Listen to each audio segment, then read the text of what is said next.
Here now for a Power Lunch exclusive is Aaron Jagdfeld. He is chairman and CEO of Generac. Aaron, thanks for joining us. Listen, it's a scary thing to say. Like, people may lose power. During Superstorm Sandy, my home was without power for 7 days. 7 days without electricity. We had a portable Generac generator. We upgraded to a whole home generator. We're in a financial position we can do that.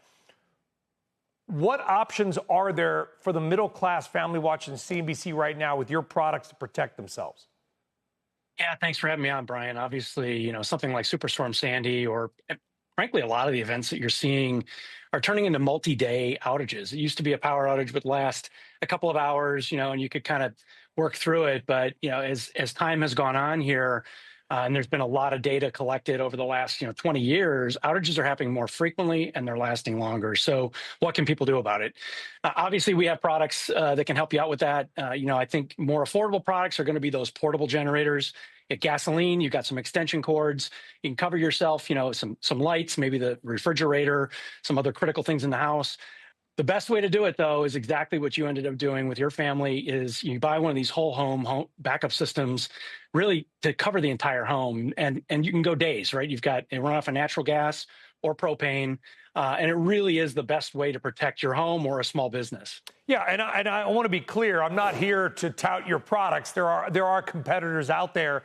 But we have one when power goes off, literally within 1 minute, it fires up and lights up the house. Again, we're lucky and blessed to be in a position to do that. But I would imagine that this is, as I'm seeing it, by the way, at least here in New Jersey, Aaron, and I'm also a part-time Wisconsin resident, by the way, this is not almost like a nice to have. It's almost becoming a must have because the grid is fragile.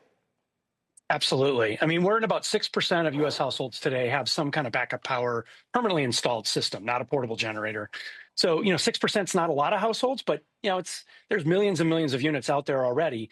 But you're onto it is that in the last 10 years in particular, and especially after some high profile events like Sandy, 2012, Winter Storm Uri down in Texas in 2021, you've got these high profile events that kind of they create awareness around the need for backup power. I think a lot of folks don't think about this till the lights go out, and at that point it's too late, right? I mean, at that point you're going to have to suffer if you can't find a way to get through that, and that's unfortunate. So you really have to be proactive. You got to get these things installed now, and it's a home improvement project. We tell people, yes, it's expensive, right? The average ticket is somewhere between $10,000 and $12,000 fully installed.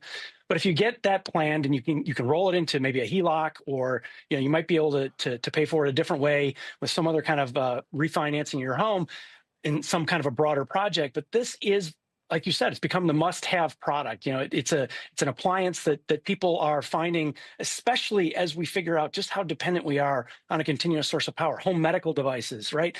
You've got your pharmaceuticals have to be refrigerated in a lot of cases. You've got pets. Right? If you've got pets at home, it's hard to just pick up those two dogs and head to a hotel somewhere, right? You're not going to be able to find that. So being thoughtful, planning, and taking care of your power and your reliability of your power is something that a lot of people are really thinking about these days.